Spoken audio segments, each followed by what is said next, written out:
Cela dit, la stratégie de scolarisation des élèves des zones à fort défi sécuritaire au Burkina Faso en cours de validation à Ouagadougou.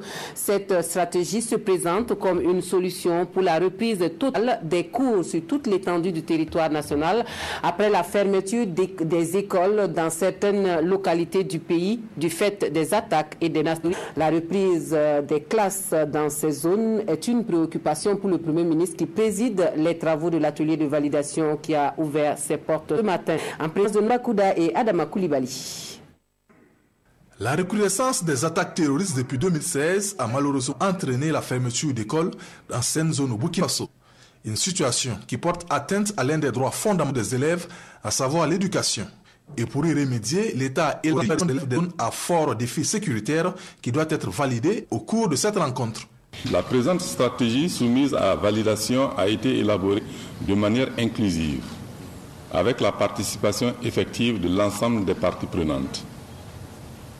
Elle intègre des démarches et des approches innovantes à mettre en œuvre dans ces zones pour que les principaux bénéficiaires que sont les apprenants comblent rapidement les retards dans les apprentissages. Elle repositionne en outre l'école dans la communauté, en fait l'émanation et le projet co-construit avec celui-ci, rompant ainsi avec l'insularité de l'école que dénonçait feu le professeur Kizerbo.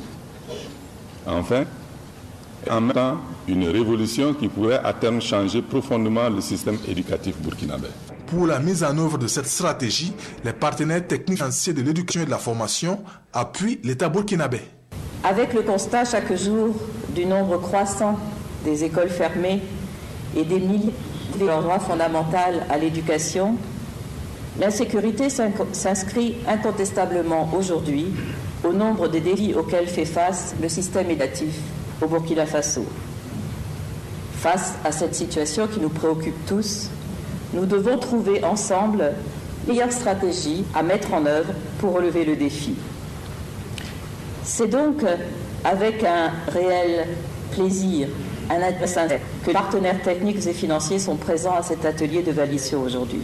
Cette stratégie vise donc à redonner espoir de l'élève à la socle de la nation.